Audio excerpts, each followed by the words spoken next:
दोस्तों, कैसे हो? उम्मीद है आप सब अच्छे होंगे। मैं हूँ आपका दोस्त रोहित बालियान। दोस्तों, जैसे आपको पता है कि हमारे चैनल पे क्वेश्चन आंसर विद गेस्ट एक सीरीज है, एक प्लेलिस्ट है, जिसमें क्या है कि अपने फैमिली मेंबर में से ही एक गेस्ट को हम एज़ ए गेस्ट इनवाइट करते हैं, ठीक है? और उनसे हम जो है डिस्कशन करते हैं। तो जो आज के हमारे गेस्ट है दोस्तों, वो बहुत ही स्पेशल गेस्ट है। उनका नाम राकेश काले जी है और ये माउंटेनियर है दोस्त, पर्वतरोही है ये और इनकी बहुत अचीवमेंट है। वैसे तो जब हम इनसे बात करेंगे तब हम डिस्कशन करेंगे, लेकिन एक स्पेशल चीज़ बता दूँ दोस्तों, इन्होंने जो है अंटार्कटिका पीक पे जो फेमस माउंटेनेशन है, उसमें जो जिसका टेम्परेचर -50 डिग्री तक भी जाता है, वहाँ भी जो है इन्होंने अपनी एडवेंचरस एक्टिविटी दिखाई है। तो सबसे पहले राकेश काले जी, आपका हमारे यूट्यूब चैनल पे बहुत-बहुत स्वागत सर। धन्यवाद रोहित जी, आपने मुझे इस यूट्यूब चैनल पे बुलाया और हम इस बातचीत को आगे करेंगे जैसे आप चाहेंगे। तो सबसे पहले आपका मैं बहुत-बहुत धन्यवाद देना चाहता हूँ कि आपने मुझे इस यूट्यूब चैनल के लायक समझा। धन्यवाद। जी सर। सर पहले तो आप अपने बारे में थोड़ा हमारे दर्शकों को बताइए, मीन्स आपने अपने पर्सनल अचीवमेंट क्या है? थोड़ा अपना इंट्रो बताइए सर। मेरे बारे में अगर बताना चाहूँ तो मैं एक छोटे से विलेज वर्धा करके महाराष्ट्र में है, वहाँ से बिलॉन्ग करता हूँ। उसके बाद मैंने भारतीय वायुसेना जॉइन किया। मैं मेरा नाम भी बताना भूल गया, राकेश काले मेरा नाम है और मैं मेरी जो इनिशियल पढ़ाई हुई है जवाहर नवोदय विद्यालय वर्धा में हुई थी। उसके बाद मैं भारतीय वायुसेना में जॉइन हुआ और वहाँ से मैंने मेरी लाइफ का प्रोफेशनल करियर चालू किया और उसी के साथ मैंने भारतीय वायुसेना के साथ ही मैंने अपना एडवेंचर एक्टिविटीज़ जो मेरे दिल-दिमाग में चलते रहते थी मैं चालू किया। 2006 से मैंने एडवेंचर एक्टिविटी करना चालू किया, जिसमें पर्वतारोहण है, ट्रेकिंग है और बेसिक पैरा जंपिंग है, स्कीइंग है, साइक्लिंग है।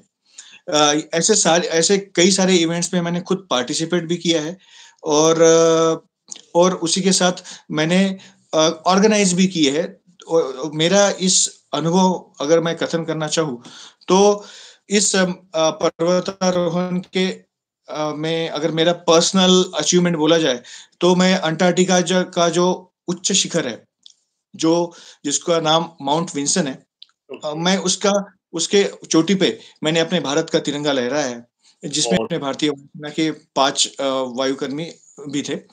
और दूसरी अगर मैं इस माउंटेनियरिंग के साथ मैंने जो पढ़ा लिखा है मैंने सीखा है अनुभव से, इसमें मैंने 3 मेन रेस्क्यूज़ में मैंने पार्टिसिपेट किया है।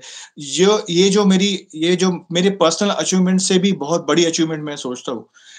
तो ये मेरा थोड़ा-सा एक बेसिक मैंने इंट्रोडक्शन आप सबको दिया है और सर। जी। सर हाँ सर। अपने लाइफ में जो आपने बताया है कि भाई आपने मीन्स किया है, 2-3 रेस्क्यू किया है, तो कोई एक ऐसे रेस्क्यू के बारे में यदि आप कंफर्टेबल हो, हमारे दर्शकों को सर बता सकते हो? जी। हाँ सर, बिल्कुल बता सकता हूँ, मगर जितना जैसे मैं एक 2011 में लाहौल स्पीति एरिया में एक मिग-29 क्रैश हुआ था।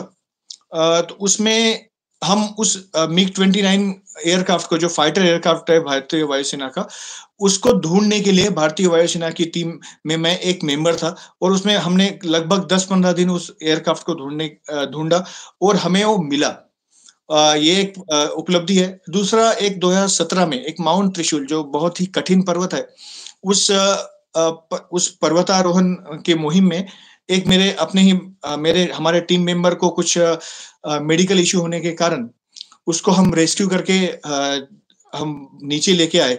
मगर भगवान ना कहे ऐसी चीज़ है, वो अपनी इस दुनिया में नहीं रहा। मुझे इस चीज़ का हमने उसको बचाने का बहुत प्रयास किया, मगर वो बच नहीं पाया सर। मगर मैंने उस रेस्क्यू मिशन में मेरा कुछ सहयोग दिया, ये मेरे लिए बहुत बड़ी उपलब्धि थी। जी, जी, जी। राकेश काले सर, जो आपने ये बताई आपने एक्सपीरियंस, और ये बहुत ही कठिन टाइम में आपने जो है ये पार्टिसिपेट किया, और जो इस टाइप के जो रेस्क्यू ऑपरेशन होते हैं, वो दूसरों को बचाने के लिए तो है ही, लेकिन इसमें खुद का जीवन भी बहुत मीन्स थोड़ा एक कठिन चीज़ है। तो इस पे जो है हम आपको पक्का हमें आप पे जो है गर्व है, राकेश जी, जो आपने अपने जीवन में ये चीज़ें की हैं सर। तो सर मेरा पहला क्वेश्चन ये है कि आपका बैकग्राउंड तो जो आपने बताया कि इंडियन एयर फोर्स में आपने जॉब की है सर। तो अभी ये कैसे ये कहाँ से शुरुआत हुई बेसिकली हम वो जानना चाहते हैं। वो कौन-सा एक्शन था, वो कौन-सी चीज़ें थी, जो आपको एक एडवेंचरस एक्टिविटी की तरफ को जो है लेके गई सर?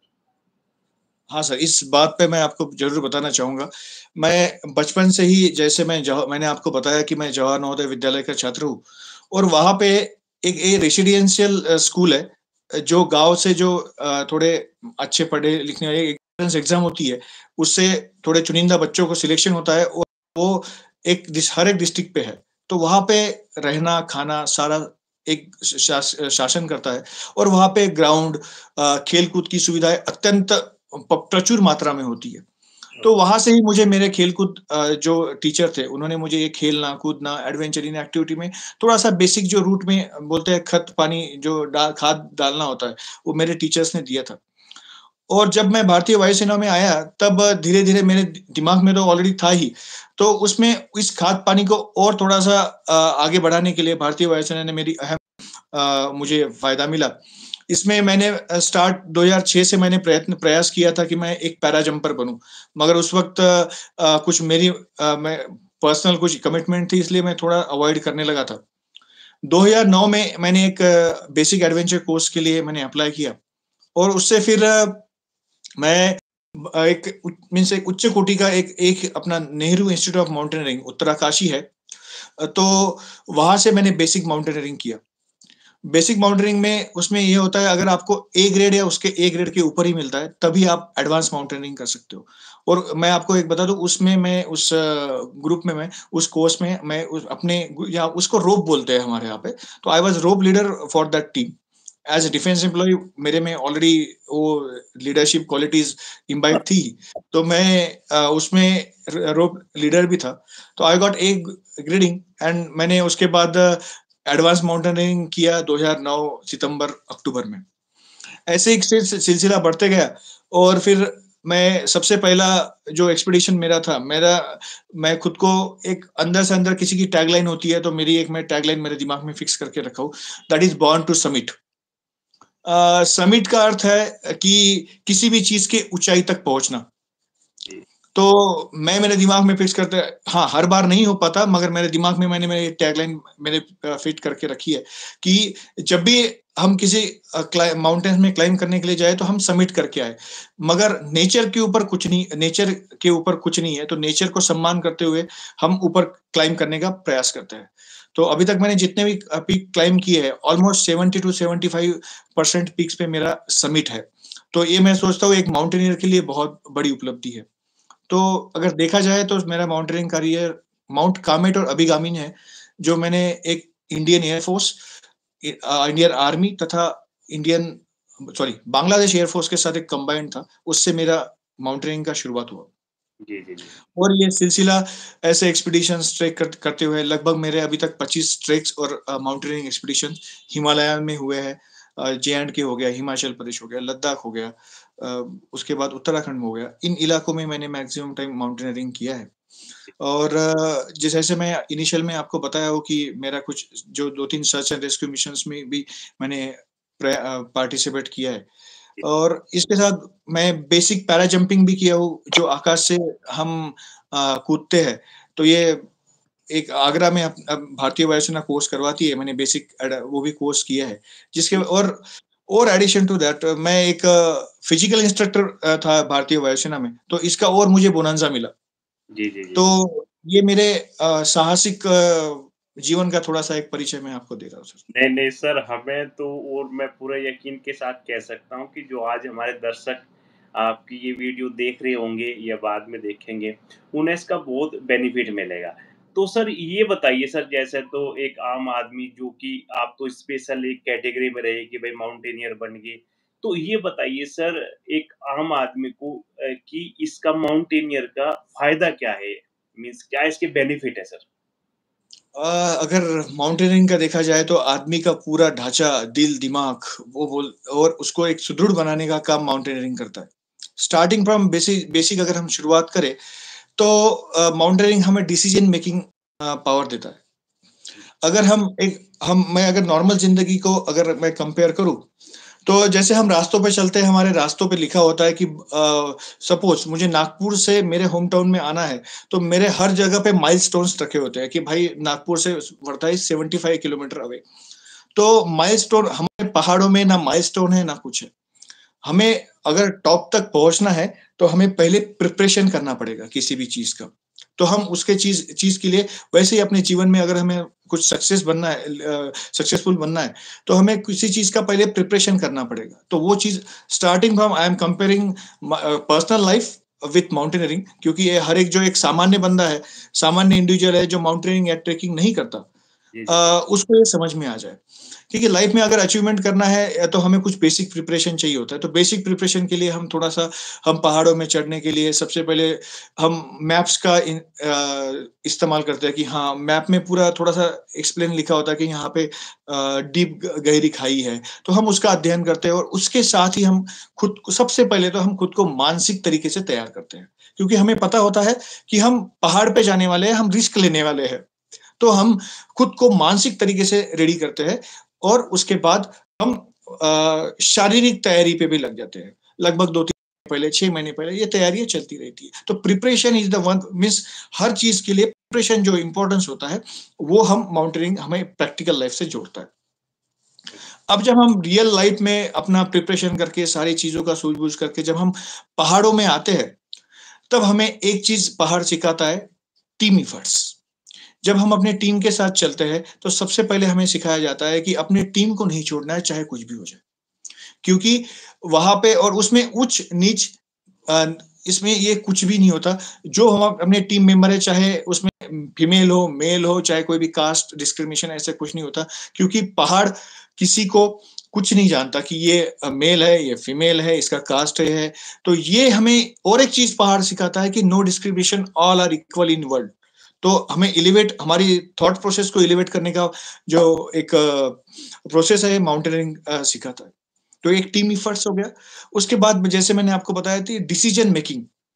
पहाड़ों में ऐसे बहुत बार क्रिटिकल सिचुएशंस आ जाते हैं कि जहाँ पे आपका वहाँ पे मोबाइल्स नहीं रहते, इंटरनेट नहीं रहता, अपने ही लोग रहते हैं, जो अपने लोग मीन्स जो हम अपने टीम मेंबर्स को मैं अपना फैमिली मेंबर्स वहाँ पे हम बोलना चालू कर देते हैं।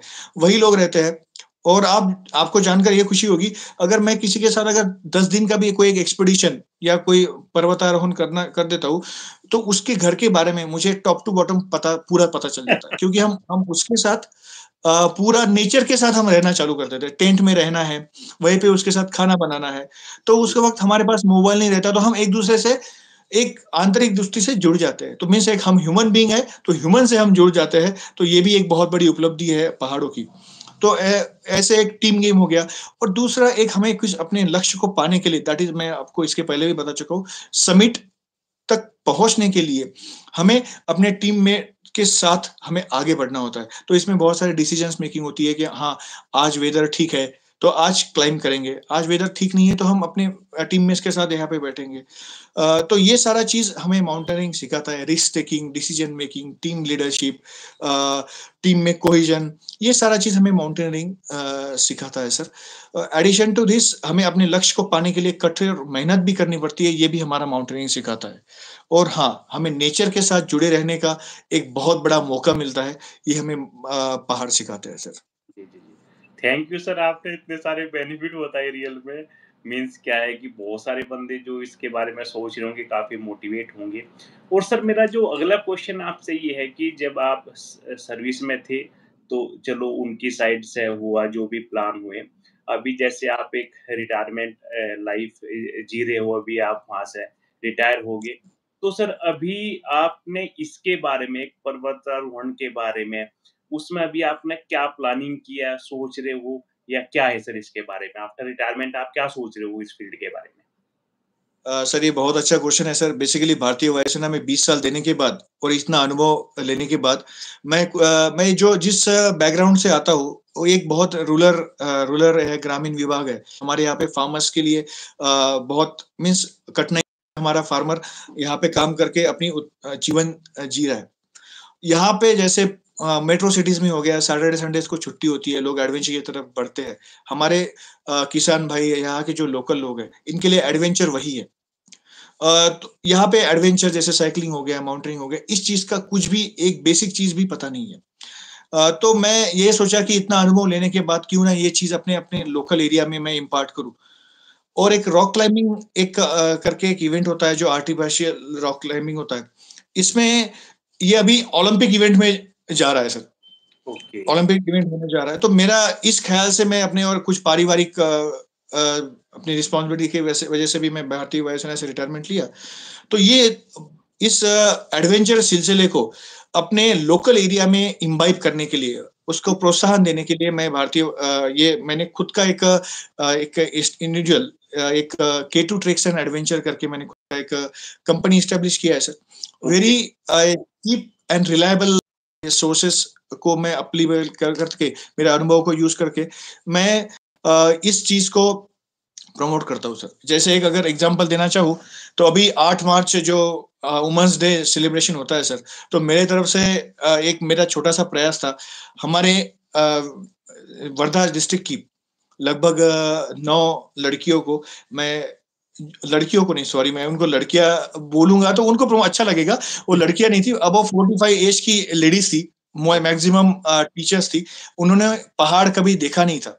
ओके। तो उन लोगों का उनको पहले मेंटली रेडी किया और उसके बाद, और उसमें मेरे सिस्टर का बड़ा अहम हाथ था। तो ऐसे क्योंकि फर्स्ट मेरा अप्रोच मेरे सिस्टर के पास ही था, तो उन्होंने थोड़ा सा प्रमोट किया और वो 9 लेडीज जो है उन्होंने फर्स्ट टाइम माउंटेन में कदम रखा। और 9 लेडी अबव 45, उनमें से एक तो लगभग 52 या 53 एज की भी थी। उन्होंने कलसुबाई करके एक महाराष्ट्र का हाईएस्ट पीक है, जिसकी हाइट लगभग 5400 फीट है। मगर जो कभी पहाड़ों में भी नहीं चढ़ा, तो वो 9 के 9 लेडीज अभी कलसुबाई में क्लाइम करके आए। और उन्होंने जब वो क्लाइम किया, तो वो जो समिट बोलते हैं उसको पहाड़ों में, तो उसका एक आनंद मैं, और उनके जो आनंद अश्रु थे, इससे मैं महसूस कर रहा था। उन्होंने जो मुझे थैंक यू बोला या जो उन्होंने अनुभव किया उसमें उन्होंने शेयर किया, ये भी मेरे लिए एक अचीवमेंट है। तो यही चीज मैं अभी मेरे डिस्ट्रिक्ट में लोकल लेवल में मैं करना चाह रहा हूँ। इसीलिए मैं जो मैं आपको जैसे बताया, K2 ट्रिक्स एंड एडवेंचर करके मैंने ये एक मेरा फर्म एस्टेब्लिश किया है। और मेरा मेन प्रमो है कि एडवेंचर स्पिरिट को इस मेरे लोकल एरिया में प्रमोट करना है। बहुत बढ़िया सर, बहुत ज़बरदस्त आपने जो जिस चीज़ का एक्सपर्टीज़ आपके पास था और उनने क्या है कि आपने उसे ही थोड़ा भुनाया और जो मीन्स बंदे नहीं जानते थे उसके बारे में, उस चीज़ को प्रमोट किया आपने। ये बहुत अच्छी बात है सर। थोड़ा आपकी हम उसी कंपनी के बारे में थोड़ा हम डिस्कशन करेंगे सर थोड़ा-सा, ठीक है? एक सर यदि आप कंफर्टेबल हो सर ये बता सकते हो कि जैसे मीन्स कैसे कोई आपसे कॉन्टैक्ट करे या फिर उसके चार्ज के बारे में ऐसा यदि आप कुछ बता सकते हो सर थोड़ा और ब्रीफली बताइए सर इसके बारे में? जी।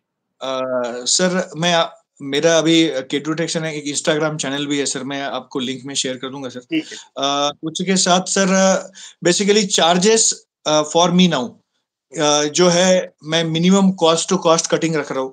रीजन बिहाइंड दैट, क्योंकि अगर मैं यही चीज अगर मैं सिटी में करूँ तो शायद मुझे उसका बहुत इनकम मिलना चालू हो जाएगा।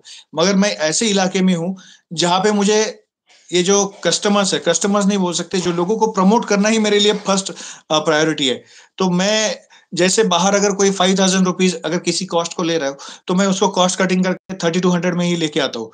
तो जिसमें सिर्फ मेरा आना जाना निकल जाए जी, जी, और जी। उन लोगों को भी फायदा हो जाए। तो ये मेरा प्राइम ये है। तो मैं कॉस्ट के बारे में अभी तो मैं बिल्कुल नेग्लिजिबल अमाउंट में काम कर रहा हूँ सर।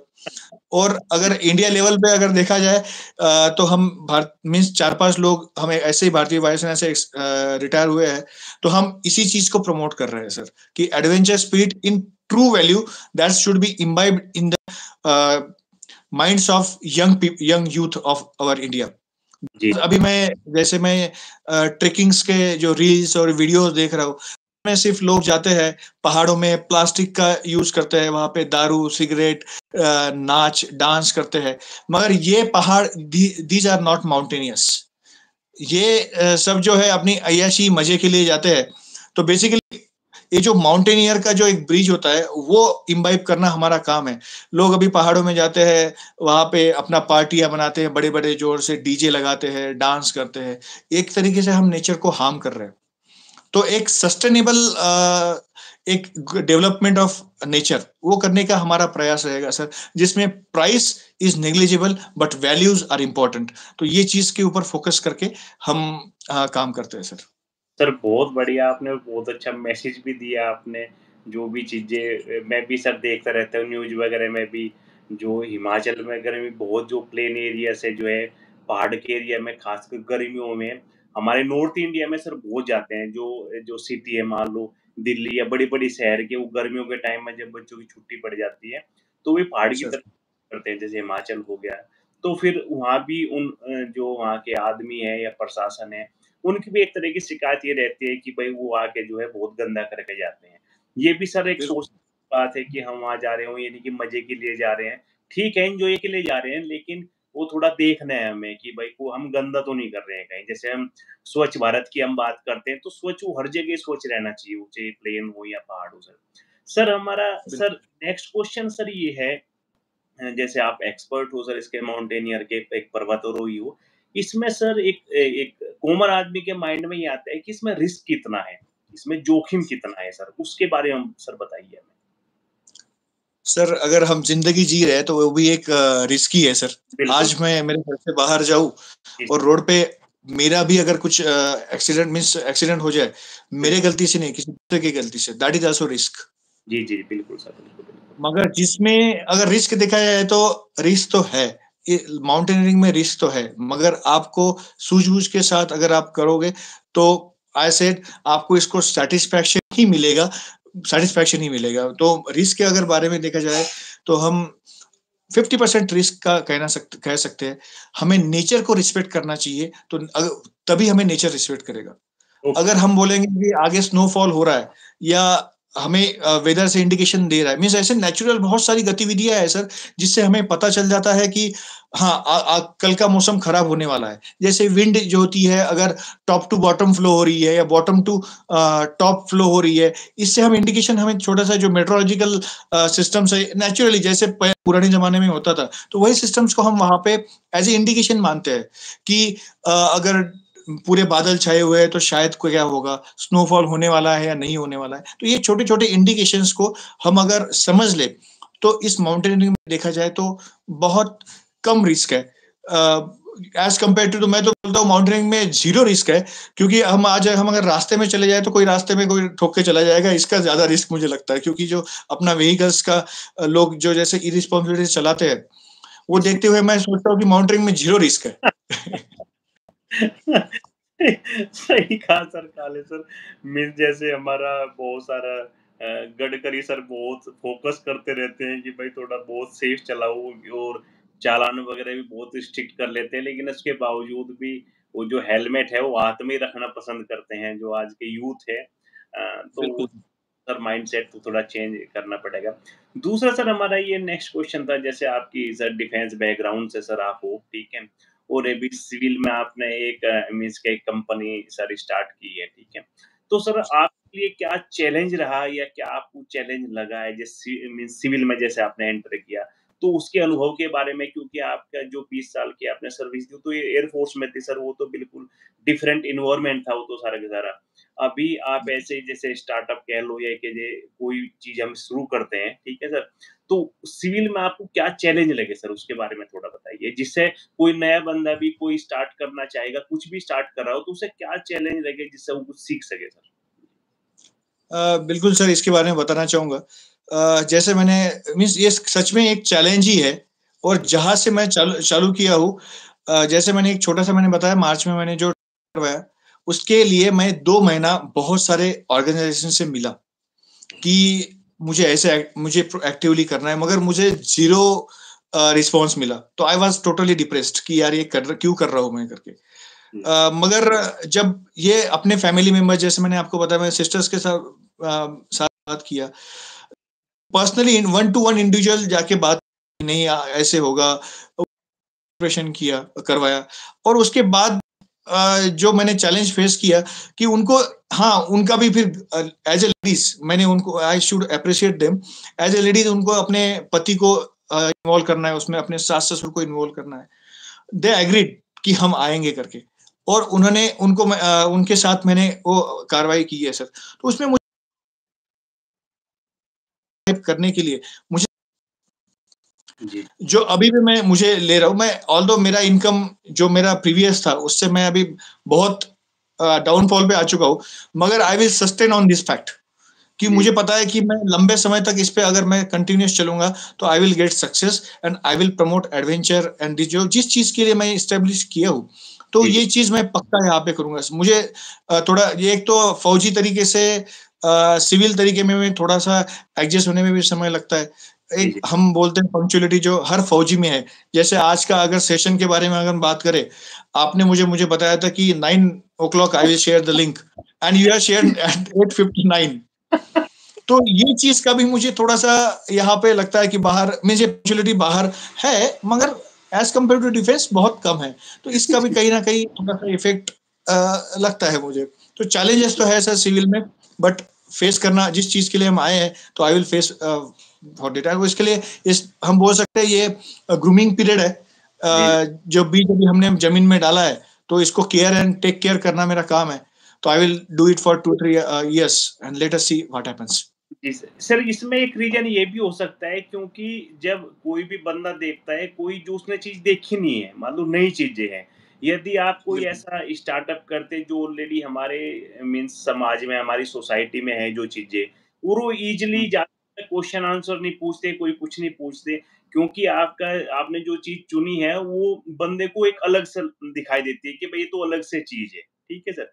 तो उसमें जो है कन्विंस करना बंदों को थोड़ा-सा डिफ़िकल्ट लगता होगा पक्का कहीं न कहीं, ये तो चीज़ें हैं सर।